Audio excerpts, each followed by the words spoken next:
Bonjour, alors aujourd'hui dans cette vidéo on va aborder le sujet de brevet qui s'intitulait le robot.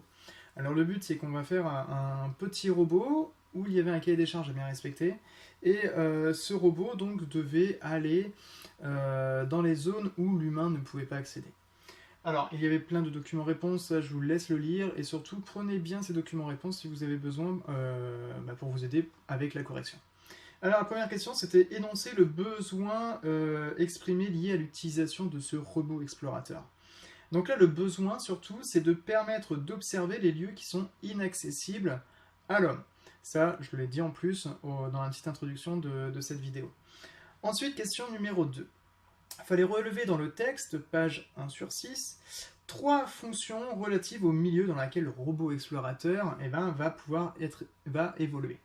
Alors, il y a surtout se déplacer dans un environnement à faible luminosité. C'était 3 lux. Lux, hein, c'est l'unité de la luminosité. Ensuite, avoir des dimensions réduites. D'accord, 900 cm carrés de section. Section, c'est lorsqu'on coupe.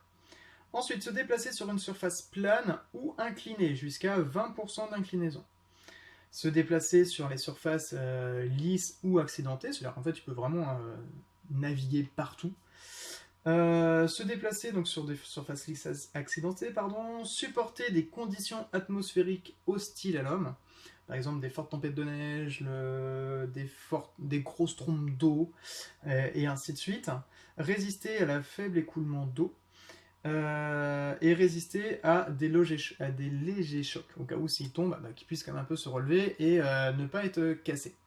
Voilà, donc ça c'était pour répondre à cette question, question numéro 2. Ensuite, question numéro 3.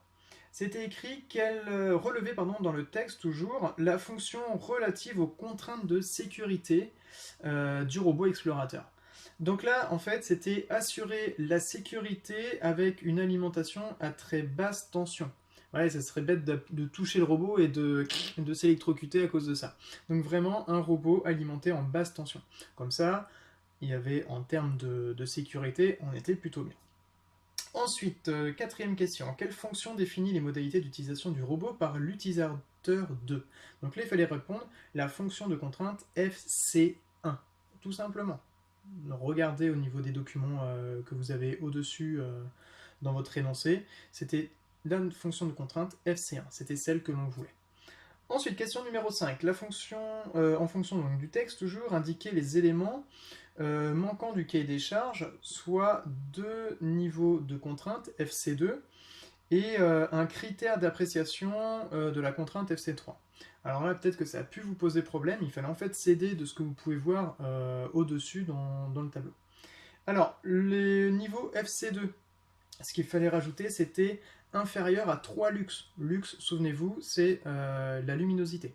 Ok, c'est l'unité de la luminosité. Et aussi, il fallait écrire lisse ou accidenté concernant le terrain. Ensuite, le critère d'appréciation de FC3, c'était l'étanchéité. Souvenez-vous, il ne fallait pas que notre petit robot puisse ne pas forcément être bien à cause de l'eau. Ensuite, question numéro 6. Des tests ont été effectués sur le prototype. La vitesse de déplacement mesurée est de 100 mm par seconde. Cette performance est-elle acceptable? Oui ou non? Et surtout, il fallait justifier votre réponse. Alors oui, elle est acceptable. La performance est acceptable parce que en fait, la vitesse mesurée est inférieure à la limite fixée par le cahier des charges qui était de 150 mm par seconde au maximum. Là, nous sommes à 100. On est plutôt bien concernant cette vitesse. Ensuite, il fallait compléter donc je vais le mettre en même temps sur mon écran. Et ce que je vais faire, c'est que je vais vous le mettre aussi en correction sur la vidéo. Je vais vous mettre l'image directement avec vous là. Alors, hop, je me mets bien. En fait, il y avait donc des fonctions, des contraintes, des critères de fonctions et ainsi de suite. Et il fallait un peu connaître un peu tout ça. Là, le but, c'était de comprendre donc la nomenclature du robot. Alors, il y avait des petites choses qui manquaient, par exemple dans la fonction technique de recevoir les consignes, quelle était la solution technique? C'était le récepteur infrarouge. Ensuite, pour mesurer une distance, on appelle ça un capteur à ultrasons. Souvenez-vous, je vous avais expliqué avec le petit robot M-Bot, les deux petits yeux qu'il y a devant, c'est à ultrasons, pour pouvoir définir la distance. Ensuite, dans la fonction attendue, assurer le déplacement.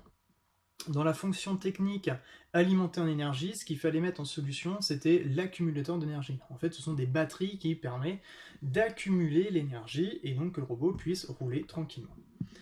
Voilà. Alors, maintenant, les deux dernières questions, les trois dernières questions, pardon.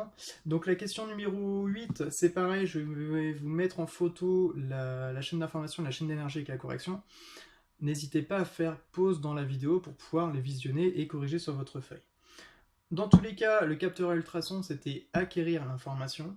Ensuite, l'accumulateur, c'était alimenter pour la chaîne d'énergie. Ensuite, distribuer, convertir, et le transmettre était déjà. Donc, l'interrupteur et le circuit électrique, c'était distribuer l'énergie, l'électricité, et le moteur, convertir. C'est un moteur, ça ne change pas. Question numéro 9, avant-dernière question, il fallait indiquer le nom et la propriété du matériau choisi pour la pièce du robot. Alors, en fait, ce qu'il fallait faire, c'était choisir le caoutchouc. Alors, pourquoi choisir le caoutchouc? Parce que la pièce en question, en fait, est élastique, en fait. D'accord? Donc, la propriété du matériau choisi pour la pièce, et c'est surtout l'élasticité. Donc, on va plutôt prendre du caoutchouc. Et enfin, la dernière question. Donc là, on avait des signaux. Donc là, on n'était pas sur de l'analogique, on était sur du numérique. Et donc la caméra embarquée devra pouvoir être commandée à distance avec une touche d'une télécommande. Donc il fallait tout simplement expliquer le fonctionnement de la caméra à partir des deux chronographes. Alors, ça va être simple, le fonctionnement de la caméra, c'était l'appui sur la touche de la télécommande enclenche la mise en marche, d'accord, de la caméra, qui reste en marche, et si on relâche la touche, ok, et ben voilà. Est-ce que vous avez bien compris cette partie-là? Je vais me réexpliquer. Donc, l'appui sur la touche de la télécommande enclenche la mise en marche de la caméra qui reste en marche si on relâche la touche. D'accord? C'est pour ça que c'était toujours à l'état haut tout à l'heure. Et enfin, si on appuie une nouvelle fois sur la caméra, et ben, sur la télécommande, et ben, ça va s'éteindre. Voilà. Et ainsi de suite. On appuie, ça allume, même si on relâche. On rappuie une deuxième fois, ça va l'éteindre. J'espère que vous avez bien compris concernant cette correction et je vous dis à une prochaine vidéo.